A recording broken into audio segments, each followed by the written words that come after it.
നമസ്കാരം. ഹൃദയം നിറയ്ക്കുന്ന ഒരു മാതൃകയെക്കുറിച്ചാണ് പങ്കുവെക്കാനുള്ളത്. മുഴുവൻ കാണുക.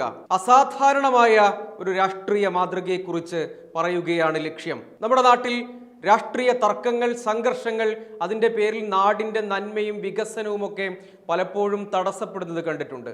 അതിൽ നിന്നെല്ലാം വ്യത്യസ്തമായി അസാധാരണമായ തുടർച്ചയുണ്ടാകേണ്ട ഒരു മാതൃകയെക്കുറിച്ചാണ്. ഈ മന്ത്രിസഭയിലെ റവന്യൂ മന്ത്രി ഒല്ലൂരിൽ നിന്നുള്ള നിയമസഭാംഗം കെ രാജനാണ്. അദ്ദേഹത്തിൻ്റെ മണ്ഡലത്തിൽ നടന്ന ഒരു ഉദ്ഘാടന പരിപാടിയുടെ ദൃശ്യങ്ങൾ ആദ്യം കാണിക്കാം.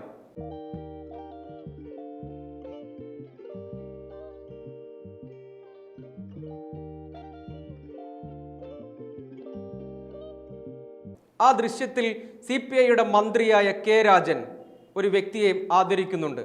അദ്ദേഹം തൃശ്ശൂർ DCCയുടെ ജില്ലാ കോൺഗ്രസ് കമ്മിറ്റിയുടെ ഉപാധ്യക്ഷനാണ്. പേര് ഷിജു വെളിയത്ത്. എന്താണ് ഈ സംഭവത്തിൻ്റെ ഉള്ളടക്കം, അല്ലെങ്കിൽ ഇതിന് കാരണമായത് എന്താണ് എന്ന് വിശദമായി അന്വേഷിച്ചപ്പോഴാണ് കാര്യം മനസ്സിലാക്കിയത്.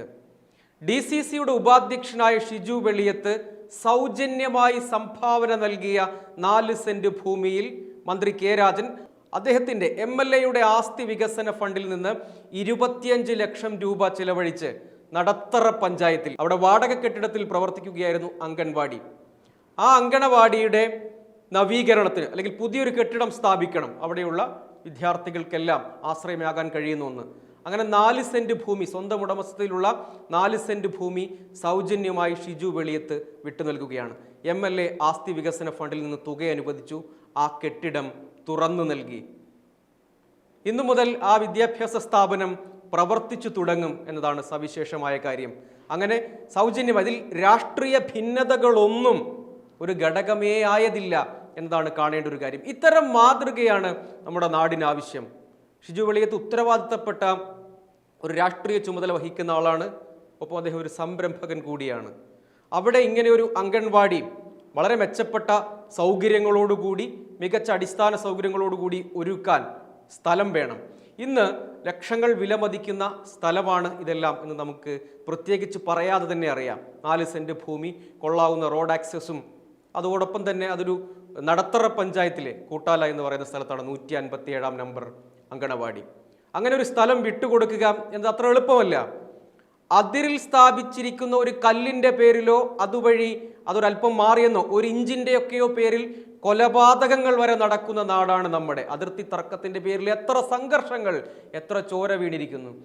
അങ്ങനെ ധാരാളം സംഭവങ്ങളുണ്ട്. അതിൽ ഈ മാതൃക എന്നെ ആകർഷിച്ചത് ജില്ലാ കോൺഗ്രസ് കമ്മിറ്റിയുടെ ഉപാധ്യക്ഷൻ ഷിജു വെളിയത്ത്, അദ്ദേഹം സ്ഥലം സൗജന്യമായി വിട്ടു നൽകുന്നു.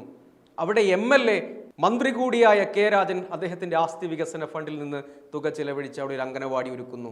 ഒരുപാട് കുരുന്നുകൾക്ക് അക്ഷര വെളിച്ചം പകരാൻ കഴിയുന്ന ഒന്നായി ആ വിദ്യാലയം, അംഗനവാടി മാറുന്നു. നല്ല അടിസ്ഥാന സൗകര്യത്തോടെ ഒരുക്കാൻ കഴിയുന്നു. ഷിജു വെളിയത്തും മന്ത്രിയും അങ്ങനെ വ്യത്യസ്ത രാഷ്ട്രീയ ചേരിയിൽപ്പെട്ട മനുഷ്യരെല്ലാം ഒന്നിച്ചിരുന്ന് അത് ഉദ്ഘാടനം ചെയ്തത്, തുറന്നത് വിദ്യാർത്ഥികൾക്ക് കൈമാറുന്നു.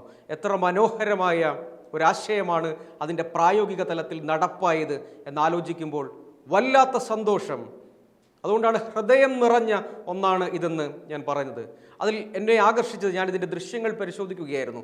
ഷിജു വെളിയത്ത് ഈ ഉദ്ഘാടന പരിപാടിയിൽ, അതായത് ഈ അങ്കണവാടി ഉദ്ഘാടനം ചെയ്ത് മന്ത്രി കെ രാജനടക്കം പങ്കെടുത്ത പരിപാടിയിൽ മുഖ്യാതിഥിയായി വന്ന ആദരവ് ഏറ്റുവാങ്ങി അതിനുശേഷം പറഞ്ഞ വാക്കുകൾ ഒന്ന് കേട്ടു നോക്കുക. അങ്ങനെ കുറെ നേരം ഞാൻ കിടക്കുന്ന സമയത്ത് ആലോചിക്കുമ്പോൾ ഞാനിങ്ങനെ വേറെ ഇങ്ങനെ ചിന്തിച്ചു. അപ്പം ഞാൻ കുറേ സ്ഥലങ്ങൾ ദൈവത്തിന് ഇങ്ങനെ കൊണ്ട് വാങ്ങിച്ചിട്ടുണ്ട്. അപ്പം ഇപ്പം ലേറ്റസ്റ്റ് ആധാരത്തിലൊക്കെ എൻ്റെ പടം കീഴാധാരങ്ങളൊക്കെ പരിശോധിച്ച് നോക്കുമ്പോൾ വേറെ ആൾക്കാരെ ഫോട്ടോ നമ്മുടെ അല്ല.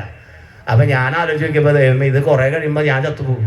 ഇത് മക്കളെ വിറ്റ് പൊട്ടടിക്കുമ്പോൾ എൻ്റെ ആധാരം കീഴാധാരവും ഞാനും കീഴാധാരമായിട്ട് പോകുമല്ലോ. പക്ഷേ കീഴാധാരം അല്ലാണ്ട് കറക്റ്റ് ഫോട്ടോ ഉള്ള ഭാവി തലമുറയ്ക്ക് വേണ്ടിയിട്ടുള്ള ഒരു എവർഗ്രീൻ സാധനമായിട്ട് എക്കാലത്തും ഈ അംഗനവാടി നിലനിൽക്കും. അതിൽ എനിക്കൊരു പങ്കാളിയാവാൻ പറ്റുകയാണെങ്കിൽ അത് വലിയൊരു കാര്യമാണ്. ഈ വാക്കുകളിലുണ്ട് എല്ലാം. രാഷ്ട്രീയമായ അഭിപ്രായ ഭിന്നതകൾ, ആശയപരമായ ഭിന്നതകൾ നമുക്കുണ്ടാകാം. പക്ഷേ ഈ ഷിജു വെളിയത്തിനെ പോലെ കരുണയോടെ, ആർദ്രതയോടെ സമൂഹത്തിൽ ഇടപെടാൻ കഴിയുക എന്നത് ചെറിയ കാര്യമല്ല. രാഷ്ട്രീയ നേട്ടം അതിൻ്റെ ഭാഗമായി എന്ത് എന്ന് ചിന്തിക്കാതെ അദ്ദേഹം തൻ്റെ ആസ്തിയിൽ, തൻ്റെ സ്വത്തിൽ നിന്ന് ഒരു വിഹിതം ഈ സമൂഹത്തിന് വിട്ടുകൊടുക്കുകയാണ്. അങ്ങനെയുള്ള ഒരുപാട് ധാരാളം രാഷ്ട്രീയക്കാരുണ്ട്. നഷ്ടം മാത്രം കൈമുതലായി, സേവനം മാത്രം സമ്പത്താക്കി ജീവിതം നഷ്ടക്കണക്കുകളുടേത് മാത്രമായി പോയ ഒരുപാട് രാഷ്ട്രീയക്കാരുണ്ട്. അത്തരം മനുഷ്യർ കൂടി ചേർന്ന് നിർമ്മിച്ച നാടാണ് കേരളം. അങ്ങനെ ഭിന്നതകളില്ലാതെ ഒരുമിച്ച് നിൽക്കാൻ കഴിയുന്ന, നന്മയ്ക്കു വേണ്ടി ഒരുമിക്കാൻ കഴിയുന്ന, ഭിന്നാഭിപ്രായങ്ങൾ, ജാതി, മതം, രാഷ്ട്രീയം ഇതിനൊക്കെ അതീതമായി ഒരുമിച്ച് നിൽക്കുന്ന മനുഷ്യർ ഈ നാട്ടിലുണ്ട്. സോഷ്യൽ മീഡിയയിൽ നിന്ന് പുറത്തിറങ്ങി ഈ നാടിൻ്റെ തെരുവുകളിലൂടെ നടന്നാൽ അവരെ നമുക്ക് കാണാൻ കഴിയും. അങ്ങനെയുള്ള രാഷ്ട്രീയ നേതാക്കളാണ് നമ്മെ യഥാർത്ഥത്തിൽ നയിക്കേണ്ടത് എന്നിത് കണ്ടപ്പോൾ തോന്നി. ഈ ഘട്ടത്തിൽ അതിന് മുൻകൈയെടുത്ത ഷിജുവിനുമൊപ്പം, ഷിജു വെളിയത്തിനും മന്ത്രിക്കും അഭിനന്ദനങ്ങൾ നേരാൻ കൂടി ഈ സന്ദർഭം വിനിയോഗിക്കുകയാണ്. അതിൻ്റെ കാരണം അതൊരു അസാധാരണമായ, അപൂർവമായ മാതൃകയാണ്. അങ്ങനെ ഈ സമൂഹത്തെ ഒരുമിച്ച് ചേർന്ന് നിന്ന് മുന്നോട്ട് നയിക്കാനുള്ള ബാധ്യതയുണ്ട്. ഭിന്നതകൾക്ക്, രാഷ്ട്രീയ വിയോജിപ്പുകളൊക്കെ അത് പ്രകടമാക്കുകയും അതിൽ സമരം ചെയ്യുകയും ഒക്കെ ചെയ്യുമ്പോൾ തന്നെയും സമൂഹത്തിൻ്റെ നന്മയ്ക്ക് വേണ്ടി ഒന്നിച്ചു നിൽക്കാൻ കഴിയുക എന്നതൊരു ചെറിയ മാതൃകയല്ല. ഇത്തരം നേതാക്കൾ എല്ലാ രാഷ്ട്രീയ പാർട്ടിയിലും ഉണ്ടാകട്ടെ. ഇത്തരം മോഡലുകൾ ആവർത്തിക്കപ്പെടട്ടെ. വീണ്ടും കാണാം.